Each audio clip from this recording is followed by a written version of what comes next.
Hello friends, welcome to Radhi tailoring.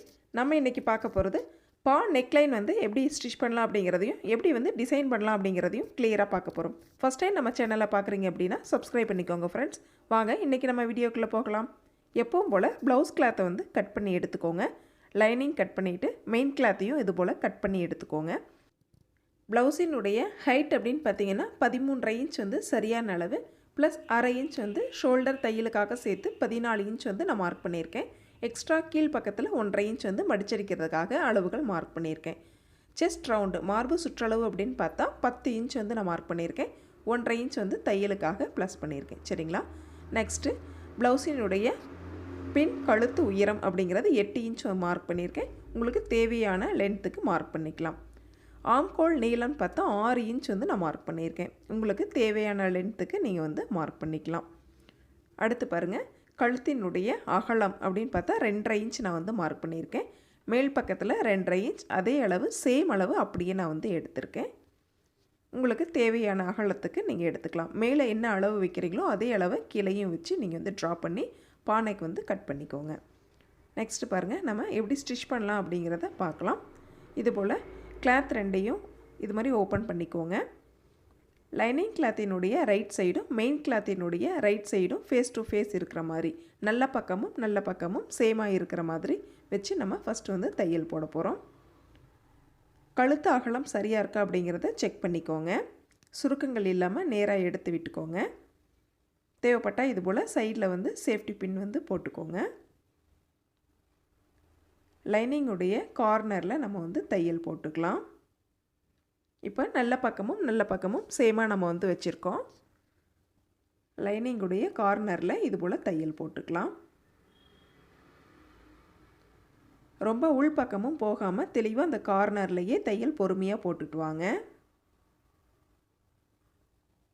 நெக்லைனில் மட்டும் போட்டிங்க அப்படின்னா போதுமானது.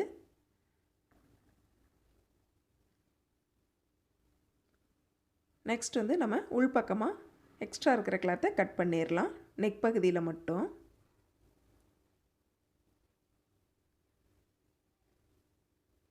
லைனிங்கில் கட் ஆகாமல் கரெக்டாக மெயின் கிளாத்தை மட்டும் கட் பண்ணிட்டு வாங்க.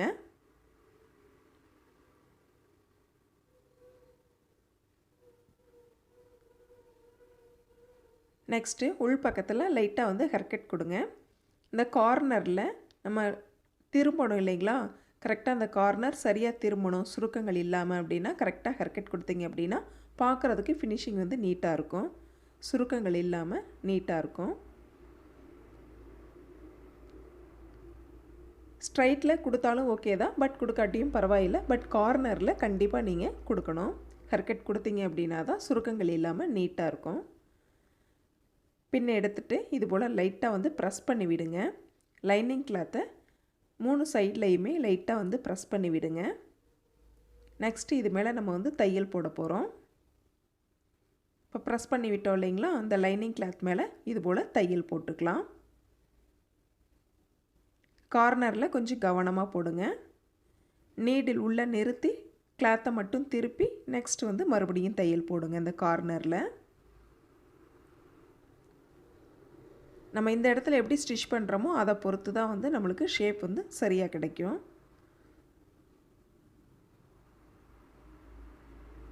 பாருங்கள், இப்போ லைனிங் ஃபுல்லாக வந்து உள்பக்கமாக நம்ம திருப்பிக்கலாம். லைட்டாக அந்த முகனையில் ப்ரெஸ் பண்ணி விட்டீங்க அப்படின்னா உங்களுக்கு நீட்டாக இருக்கும். இப்போ நம்ம நல்ல பக்கத்தில் தையல் போட்டுக்கலாம். மெயின் கிளாத்தினுடைய ரைட் சைடு. சரிங்களா? இப்போ நம்ம தையல் போட்டுக்கலாம். லைனிங் கிளாத் வெளியில் தெரியாத அளவுக்கு நீட்டாக எடுத்து விட்டு தையல் கார்னர்லேயே தையல் போடுங்க. தையல் வந்து சின்ன தையலாக போட்டிங்க அப்படின்னா பார்க்குறதுக்கு ரொம்பவே வந்து அழகாக இருக்கும். இந்த கார்னர் பாருங்கள், நீடில் வச்சு நிப்பாட்டி நெக்ஸ்ட் வந்து கிளாத்தை டேர்ன் பண்ணி அதுக்கப்புறமா வந்து தையல் போட்டிங்க அப்படின்னா பார்க்குறதுக்கு ஃபினிஷிங் நீட்டாக இருக்கும். கரெக்டாக கார்னரில் கரெக்டாக டேர்ன் பண்ணிக்கோங்க. உள்பக்கம் லைனிங் வந்து வெளிப்பக்கம் தெரியாத மாதிரி அப்பப்போ செக் பண்ணிக்கோங்க. பாருங்கள், நம்ம ஃபினிஷ் பண்ணிட்டோம். நெக்ஸ்ட்டு லைனிங்கோடைய கார்னரில் நம்ம தையல் போடணும். ஃபுல்லாகவே இந்த மாதிரி உள்பக்கம் எடுத்துக்கோங்க. தேவைப்பட்டால் இது மாதிரி பின் போட்டுக்கோங்க.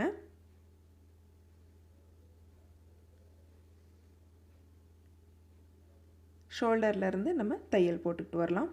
மெயின் கிளாத்தில் சுருக்கங்கள் இல்லாமல் நீட்டாக பார்த்துக்கோங்க. ஏன்னா நம்ம மேல் பக்கத்தில் லைனிங் கிளாத் இருக்குது, அடிப்பக்கத்தில் லைனிங் இருக்கும் பொழுது சுருக்கங்கள் இல்லாமல் பார்த்துக்கோங்க. கரெக்டாக எட்ஜிலேயே வந்து தையல் போட்டுக்கிட்டு வாங்க.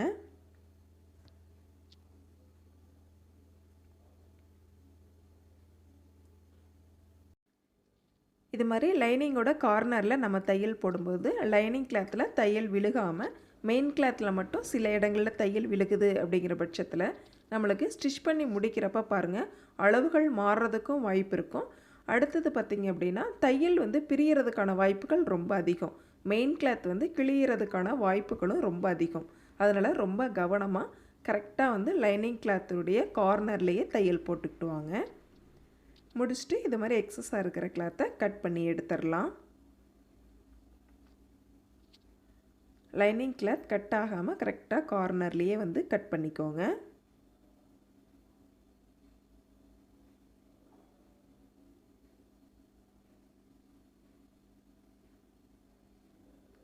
பாருங்கள், இப்போ பின்னெல்லாம் வந்து நம்ம எடுத்துடலாம்.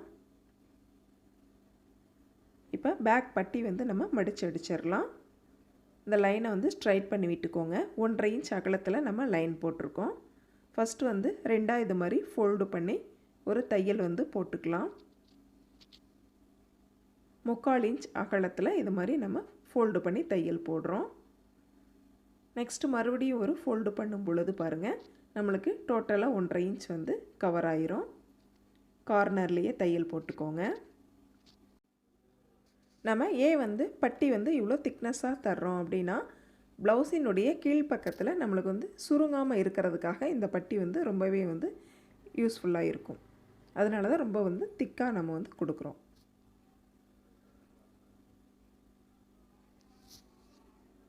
பாருங்கள், இது மாதிரி பேக் வந்து நம்ம ரெடி பண்ணிட்டோம். நெக்ஸ்ட்டு பாருங்கள், நம்ம ஃப்ரண்ட் பார்ட் வந்து ஆல்ரெடி ரெடி பண்ணியிருக்கோம். ஃப்ரண்ட் பார்ட்டையும் பேக் பார்ட்டையும் ஜாயின் பண்ணிக்கலாம்.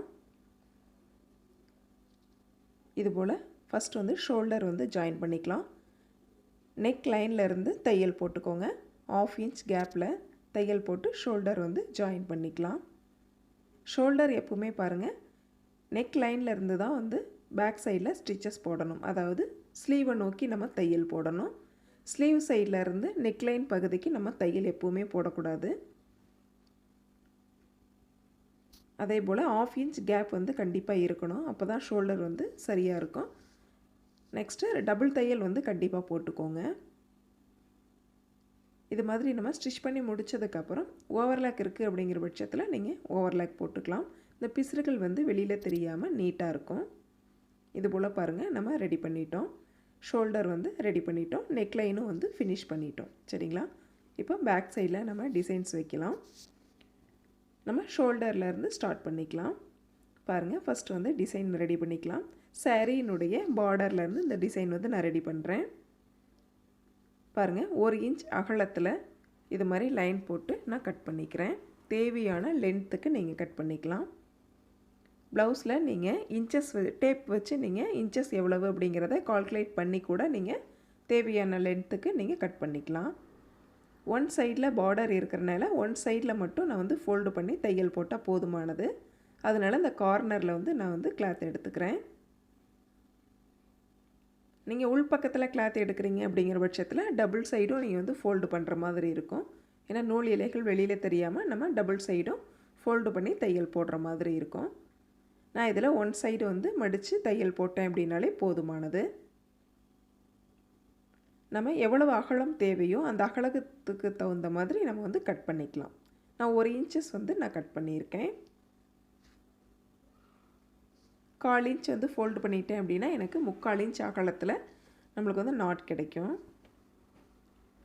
பாருங்கள், இந்த ஷோல்டர்லேருந்து நம்ம வந்து ரெடி பண்ணிக்கலாம். அதுக்கு முன்னாடி பாருங்கள், ஒரு 1/2 இன்ச் அகலத்தில் லைட்டாக நெக்லைன்லேருந்து தள்ளி மார்க் பண்ணிக்கிறேன். எல்லா சைட்லேயுமே நெக்லைன் ஃபுல்லாகவே வந்து 1/2 இன்ச் தள்ளி நான் வந்து மார்க் பண்ணிக்கிறேன். ஏன்னா நம்ம மார்க் பண்ண இந்த லைனில் தான் வந்து இப்போ டிசைன் வந்து அட்டாச் பண்ண போகிறோம். கார்னர்லேயும் நம்ம ஸ்டிச் பண்ணலாம். பட் ஆனால் கொஞ்சம் தள்ளி நம்ம பண்ணுறோம் அப்படிங்கிற பட்சத்தில் பார்க்குறதுக்கு ரொம்ப லுக்காக இருக்கும். பாருங்கள், இது மாதிரி கிளாத் எடுத்துக்கோங்க. கட் பண்ண கிளாத்தை ஒன் சைடில் மட்டும் ஃபோல்டு பண்ணிக்கலாம். ஒன் சைடில் வந்து ஆல்ரெடி பார்டர் இருக்குது அப்படிங்கிறதுனால நான் ஃபோல்டு பண்ண தேவையில்லை. அப்படியே வந்து ஸ்டிச்சஸ் போட்டுக்கலாம். ஸ்டார்டிங் கார்னரை வந்து நம்ம ஃபோல்டு பண்ணிக்கலாம். கரெக்டாக 1/2 இன்ச் வந்து கேப் விட்டு ஸ்டிச்சஸ் வந்து போட்டுக்கலாம். கார்னரில் பாருங்கள், இந்த மாதிரி ஃபோல்டு பண்ணணும். பாருங்கள், லைட்டாக இந்த மாதிரி மடிச்சுட்டு ஒரு விரல் வச்சு லைட்டாக வந்து இந்த மாதிரி லைட்டாக ஃபோல்டு பண்ணிங்க அப்படிங்கிற பட்சத்தில் கிராஸ் வைஸில் உங்களுக்கு ஒரு கிளாத் வந்து பாருங்கள் கிராஸ் வைஸில் இருக்கும். இந்த கார்னரில் மட்டும் இந்த கிராஸ் வைஸில் கிளாத் மேலேயும் நீங்கள் வந்து ஒரு ஸ்டிச்சஸ் போடணும். கார்னர்லேருந்து 1 இன்ச் முன்னாடியே நீங்கள் வந்து நீடில் ஸ்டாப் பண்ணிவிட்டு இந்த ஃபோல்டிங் வந்து பண்ணிடணும். சரிங்களா? அப்போ தான் நம்ம கரெக்டாக ஃபினிஷிங் வந்து நீட்டாக கிடைக்கும். பாருங்கள், கிராஸ் வைஸில் இந்த இடத்துலையும் ஒரு தையல் வந்து போட்டுக்கலாம். நெக்ஸ்ட்டு நீடில் ஸ்டாப் பண்ணிவிட்டு கிளாத்தை வந்து திருப்புனீங்க அப்படின்னா ஸ்ட்ரைட்டாக வந்துடும். நெக்ஸ்ட்டு நீங்கள் ஸ்டிச்சஸ் போட ஆரம்பிக்கலாம். அதே போல் உள் பக்கத்தில் நம்ம 1/2 இன்ச் வந்து மார்க் பண்ணியிருக்கோம். அதுவும் சரியாக இருக்கா அப்படிங்கிறத செக் பண்ணிக்கோங்க. பாருங்கள், 1 இன்ச் கேப் இருக்கும் பொழுதே நீங்கள் வந்து இந்த ஃபோல்டிங் வந்து சரி பண்ணிடணும். அப்போ தான் நம்ம கரெக்டாக அந்த கார்னர் வந்து ஸ்டிச் பண்ண முடியும். பாருங்கள், இது போல் லைட்டாக ஃபோல்டு பண்ணிங்க அப்படின்னா கிராஸ் வைஸில் அந்த கிளாத் வந்து உங்களுக்கு மடங்கி இருக்கும். ஸ்ட்ரைட்டாக வந்து பா மாதிரி அந்த இடத்துல நம்ம ஒரு ஃபோல்டு பண்ணிக்கிறோம். கரெக்டாக அந்த கார்னரை அழுத்தி பிடிச்சிட்டு நம்ம தையல் வந்து அந்த இடத்துல போட்டுக்கலாம். ஒன் சைடில் மட்டும்தான் இப்போ வந்து தையல் போட்டுக்கிட்டு வர்றோம். கார்னர் வந்து நல்லா அழுத்தி பிடிச்சிட்டு தையல் போடுங்க. நெக்ஸ்ட்டு கிராஸ் வைஸ்லேயும் அந்த தையலை வந்து ஃபினிஷ் பண்ணிடுங்க. அப்போ தான் நம்மளுக்கு ஷேப் வந்து சரியாக கிடைக்கும். நெக்ஸ்ட்டு அப்படியே பேக்கில் போயிருங்க.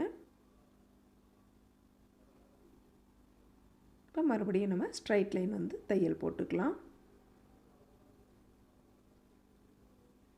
இப்போ பாருங்கள், ஷோல்டரில் நம்ம மேல் பக்கமாகவே வந்து ஃபினிஷ் பண்ணிட்டு வரோம். இது மாதிரி ஃபினிஷ் பண்ணும்போது தான் பார்க்குறதுக்கு ரொம்பவே அழகாக இருக்கும். நம்ம ஃப்ரண்ட் பார்ட்டு தனியாக பேக் பார்ட்டு தனியாக நம்ம ஸ்டிச் பண்ணும் பொழுது அது பார்க்குறதுக்கு அவ்வளோவா நல்லா இருக்காது. ஃபினிஷிங் வந்து இதுதான் வந்து நீட்டாக இருக்கும். அதனால் ஷோல்டர் ஜாயின் பண்ணிவிட்டு இந்த மாதிரி டிசைன்ஸ் வந்து ஸ்டிச் பண்ணோம் அப்படின்னா ரொம்பவே நல்லாயிருக்கும் பார்க்குறதுக்கு. முன் பக்கத்தில் பாருங்கள், டைமண்ட் நெக் ஷேப் வந்து கொடுத்துருக்கேன்.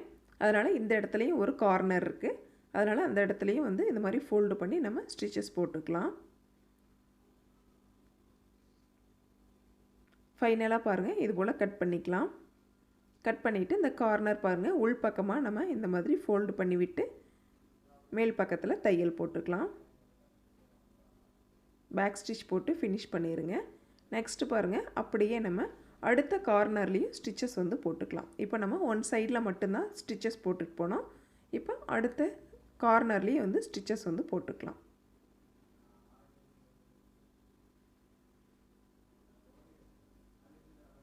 இது போல் கார்னர்லேயே வந்து தையல் போட்டுட்டு வாங்க.